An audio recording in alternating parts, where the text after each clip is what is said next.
کہ جاوید صاحب مجھ سے یہ مطالبہ کریں کہ مفتی صاحب آپ میٹل ڈیٹیکٹر کے ذریعے پلاسٹک ڈیٹیکٹ کر کے دکھائیں. اب چونکہ پلاسٹک ڈیٹیکٹ نہیں ہو پا رہی ہے لہٰذا plastic does not exist. No, you are using the wrong tool. اس ٹول سے پلاسٹک کو ڈیٹیکٹ نہیں کیا جاتا. لہٰذا میں سمجھتا ہوں کہ گاڈ کے ایگزسٹنس پر ایمپیریکل ایویڈنس کا مطالبہ کرنا ایک بچکانہ مطالبہ ہے، اور ہمارے ریسپیکٹڈ جناب جاوید اختر صاحب اس اسٹیج سے اب بہت آگے نکل چکے ہیں. اب بچتا ہے ایک ہی اسٹینڈرڈ، اور وہ اسٹینڈرڈ ہے عقل، لاجک، ریزننگ. اور یہی وہ اسٹینڈرڈ ہے جس کے تحت گاڈ کی ایگزسٹنس کو ثابت کیا جائے گا یا گاڈ کی ایگزسٹنس کو ڈینائی کیا جائے گا. لیکن چونکہ یہ بہت امپورٹنٹ اور سینسٹیو ٹاپک ہے، اس لیے لاجیکل آرگیومنٹ بھی ایسا ہونا چاہیے جو ڈیفینیٹو ہو، انڈیفینیٹو نہ ہو، جو 2 اور 2 4 کی طرح بالکل واضح ہو، جسے لاجیکلی ریجیکٹ کرنا پاسبل نہیں ہو. فار ایگزامپل ہم کہیں ہمارے ریسپیکٹڈ مسٹر سوربھ صاحب یہ ایک انسان ہے اور تمام انسان کانشیس بینگ ہے، لہٰذا نتیجہ کیا نکلا؟ ہمارے سوربھ صاحب بھی کانشیس بینگ ہے. کیا یہ انڈیفینٹ آرگیومنٹ ہے یا ڈیفینٹ آرگیومنٹ ہے؟ یہ ڈیفینٹ آرگیومنٹ ہے. یہ 2 اور 2 کی طرح واضح ہے، اس میں کسی طرح جو ہے لاجیکلی اس کو ریجیکٹ نہیں کیا جا سکتا. تو اگر آج ہمارے جاوید اختر صاحب ایسی کوئی عقلی دلیل اور لاجیکل ایویڈنس دیں خدا کے نہ ہونے پر جو ڈیفینٹ بھی ہو، تو میں یہ اعلان کرتا ہوں کہ یقیناً میں اس ایویڈنس کو قبول کروں گا اور اس پر غور کروں گا. لیکن ساتھ میں یہ بھی اعلان کر دیتا ہوں پریڈکشن کے طور پر کہ ایسا کوئی ڈیفینٹ آرگیومنٹ کوئی نہیں پیش کر سکتا. دلیل ہم دیں گے اور ڈیفینیٹو دلیل دیں گے، لاجیکل دلیل دیں گے، ایسی دلیل دیں گے جو انٹائر ایتھیسٹک ورلڈ اسے ریفیوٹ نہیں کر سکتی.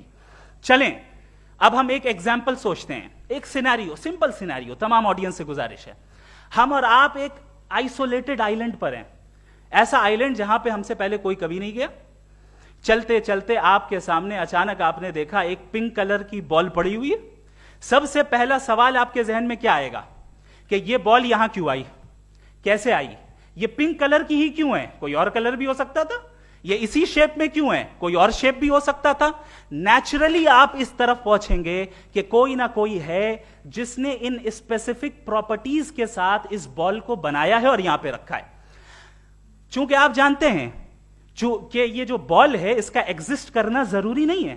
یہ ایگزسٹ کر بھی سکتی تھی، نہیں بھی کر سکتی تھی، اور ایگزسٹ کرنا ہی تھا تو کسی اور فارم میں کرتی، کسی اور کلر میں کرتی. اب آپ اس بال کو ایکسپینڈ کرتے چلے جائیں، ایکسپینڈ کرتے چلے جائیں، ایکسپینڈ کرتے چلے جائیں، یہاں تک کہ یہ بال یونیورس کے سائز کی ہو جائے. بتائیے کہ کیا سائز کے بڑھ جانے سے سوال بدل جائے گا؟ ہرگز نہیں بدلے گا.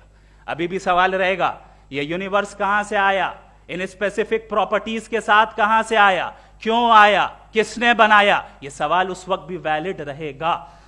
لیکن یہ سوال اگر ہم جناب جاوید اختر صاحب سے کریں تو چونکہ ان کا ورلڈ ویو ایتھیسٹک ہے، اور صرف ان کا نہیں، مطلب جتنے بھی ایتھیسٹ ہیں اور ایتھیسٹک ورلڈ ویو کو رکھنے والے سے اگر آپ یہ سوال کریں کہ یہ یونیورس کہاں سے آیا، تو ان کا جواب یا تو آرگیومنٹ فرام اگنورینس ہوگا یا ڈوگمیٹک ہوگا. یا تو یہ کہیں گے کہ مجھے نہیں پتا کہ یہ کہاں سے آیا لہذا گاڈ ڈز ناٹ ایگزسٹ، یہ آرگیومنٹ فرام اگنورینس ہے. یا یہ کہیں گے کہ یہ یونیورس خود بخود بن گیا. اس کا مطلب یہ ہے کہ اس بال کو بھی خود بخود بن جانا چاہیے، لیکن بال کے تعلق سے یہ ایکسپلینیشن ایکسپٹ نہیں کی جائے گی کہ یہ خود بخود بن گئی، لیکن یونیورس کے تعلق سے کر دیا جائے گا. اسے ہم دوسرے الفاظ میں ڈوگما بھی کہہ سکتے ہیں. دوسری چیز، ہمارے جاوید اختر صاحب ضرور گاڈ آف گیپس کی مثال بھی ضرور دیں گے، اور مثال دیں گے کہ پہلے زمانے میں بجلیاں کڑکتی تھی تو لوگوں نے کسی ایک خدا کی طرف، اور بارش ہوتی تھی تو دوسرے خدا کی طرف منسوب کر دیا، ان کے پاس دلیل نہیں تھی. یہ ہمارا ورلڈ ویو ہے ہی نہیں، یہ ہمارا ورلڈ ویو ہے ہی نہیں، کیونکہ نیچرل فینومینا کے پروسیس کی انٹرپریٹیشن کو جان لینے سے یہ کہاں سے ثابت ہو گیا کہ گاڈ ایگزسٹ نہیں کرتا ہے. اس پر میں انشاءاللہ ابھی آگے بات کروں گا. آپ حضرات یہ بھی دیکھیں گے، اور میں یہ ایکسپیکٹ کرتا ہوں کہ ہمارے ریسپیکٹڈ جناب جاوید اختر صاحب ضرور ایموشنل آرگیومنٹس بھی دیں گے، جو کہ ایک لاجیکل فیلیسی ہے جب بات آتی ہے ٹروتھ کو ڈیسائیڈ کرنے میں. کیوں؟ مثال کے طور پر وہ کہیں گے کہ اگر گاڈ ہے تو ایول کیوں ایگزسٹ کرتا ہے، جبکہ میں کہتا ہوں ایول کا ایگزسٹ کرنا گاڈ کے ایگزسٹ کرنے کی دلیل ہے، اس کے خلاف نہیں ہے. چونکہ اگر گاڈ ہے تو ہم سب اس کے سامنے اکاؤنٹیبل ہیں، اور اگر ہم اکاؤنٹیبل ہیں تو اکاؤنٹیبلٹی کے لیے ایول کا موجود ہونا ضروری ہے، اس کے بغیر ہم اکاؤنٹیبل نہیں ہو سکتے. اور اگر ہم اکاؤنٹیبل نہیں ہیں تو ہم جناب جاوید اختر صاحب سے پوچھیں گے کہ آپ بتائیں کہ پھر سفرنگ اس دنیا میں کیوں ہیں؟ اگر خدا نہیں ہے تو سفرنگ کیوں ہیں؟ اور ان لوگوں کے جذبے کا کیا جن کے اندر سفرنگ کے بعد انتقام لینے کا جذبہ پایا جاتا ہے اور وہ اس دنیا سے ایسے ہی چلے گئے؟ کیا ان کی ساری تکلیفیں بیکار چلی جائیں گی؟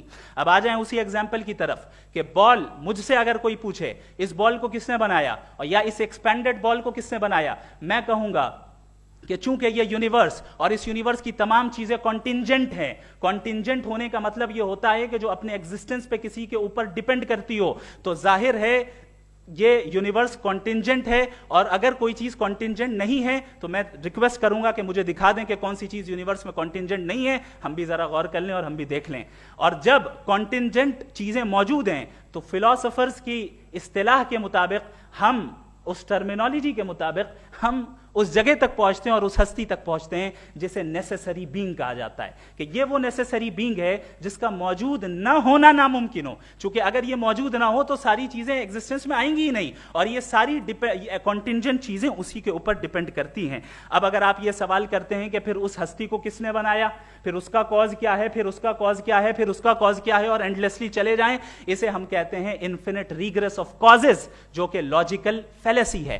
کانسیپچولی انفینٹی پاسبل ہے. مثال کے طور پہ نیومیریکلز 1 2 3 گنتے چلے جائیں، انفینٹ نمبرز ہیں. میں کانسیپچولی بات نہیں کر رہا، پریکٹیکلی ریالٹی میں ثابت کر کے دکھائیں کہ infinite regress of causes possible ہیں یا نہیں. اگر پاسبل ہیں تو ہم مان لیں گے، مثال دے دیں، اور پاسبل نہیں ہے تو ایک ہی آپشن بچتا ہے جسے ہم کہتے ہیں نیسیسری بینگ. ایسی نیسیسری بینگ جو انڈیپینڈنٹ ہے، چونکہ اگر وہ ڈیپینڈنٹ ہوئی تو وہ نیسیسری نہیں رہے گی. ایسی انڈیپینڈنٹ بینگ جو اٹرنل ہے، اگر وہ اٹرنل نہیں ہوگی، اس کی بگننگ ہوگی تو وہ خود کانٹینجنٹ ہے. ایسی بینگ جو پاورفل ہے، کیونکہ کانٹینجنٹ کو ایکچوالائز کرنے کے لیے پاور چاہیے. ایسی بینگ جو انٹیلیجنٹ ہے اور نالجیبل ہے، کیونکہ یہ یونیورس اسپیسیفک فارم اور اسپیسیفک لاز آف نیچر کے تحت پریسائزلی چل رہا ہے. Thank you. تھینک یو مفتی صاحب. میں ان دلیلوں کے بعد